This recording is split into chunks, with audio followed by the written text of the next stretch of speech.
আসসালামু আলাইকুম রহমতুল্লাহ। বন্ধুরা, আজকে আমি আপনাদেরকে যে ট্রেনটি দেখাচ্ছি এটা উত্তরবঙ্গের সবচেয়ে বড়, দ্রুততম এবং সবচেয়ে লম্বা ট্রেন।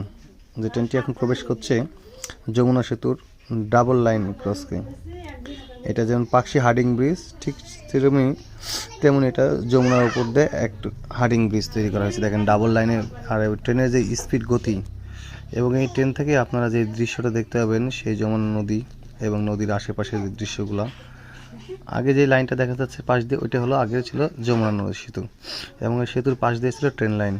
কিন্তু সেতুটি বিকল হওয়ার কারণে ট্রেন ওখান থেকে লাইনটা খুলে ফেলা হয় এবং সেতুর মাঝখান দিয়ে, নদীর মাঝখান দিয়ে আরেকটি লাইন তৈরি করা হয়, যেটা স্পেশালি হার্ডিং ব্রিজ তৈরি করা হয় এবং যেটা রেল লাইনের জন্য। এবং এটার ভিতরে দুইটা সাইড তৈরি করা হয় যে একসঙ্গে দুটো ট্রেন একসঙ্গে যাতায়াত করতে পারবে। এবং এটার ভিতরে ট্রেনের যে স্পিড গতি, আপনারা কোনোদিন যদি এটাতে না যান বা না ভ্রমণ করেন তাহলে বুঝতেই পারবেন না যে এটা যে কী স্পিড গতিতে ট্রেন যায়। এবং এই ট্রেনের ভিতর থেকে বাইরের দৃশ্যগুলো দেখার মতো সৌন্দর্য, এবং দেখলে দু চোখ ভরে যায়। এবং এটাই সে বাংলাদেশের পশ্চিমবঙ্গের সবচেয়ে দ্রুততম এবং সবচেয়ে বড় ট্রেন হলো বনলতা এক্সপ্রেস। এবং এই ট্রেনটির ভিতরে সিটগুলো অনেক সৌন্দর্য করেছে, কারণ কোচটি সম্পূর্ণ চাইনিজ কোচ, এবং চাইনিজ কোচ হওয়ার কারণে কোচের সৌন্দর্যটা অনেক সুন্দর এবং সিটটা আরামদায়ক।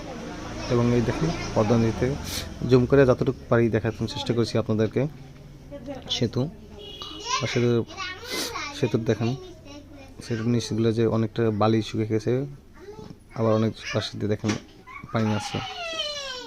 এবং এটার অপোজিট প্রান্তে দেখেন, আপনারা দেখা যাচ্ছে ট্রেনে যে ফাঁকা রাস্তা সামনেটুকু দেখতে পাচ্ছেন, আইল্যান্ড ফাঁকা, ওইটা যে আপনার লোকজন হাঁটাহাঁটি করে যেতে পারবে। এই সাইডের যে অংশটা দেখা যাচ্ছে, আর ওই যে আপনার ওই পাশে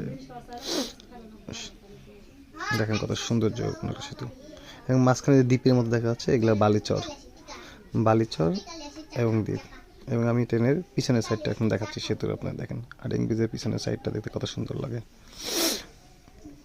সেই 90 দশকের ব্রিটিশেরা যেরকম হার্ডিং ব্রিজ তৈরি করে গেছিলো, সেটা কুষ্টিয়া লালন শাহ সেতুর উপরে নির্মিত।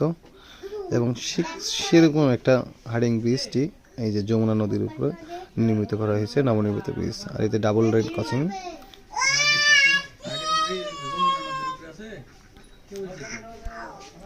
এবং এই ব্রিজটা দেখতে কতটা সৌন্দর্য দেখেন।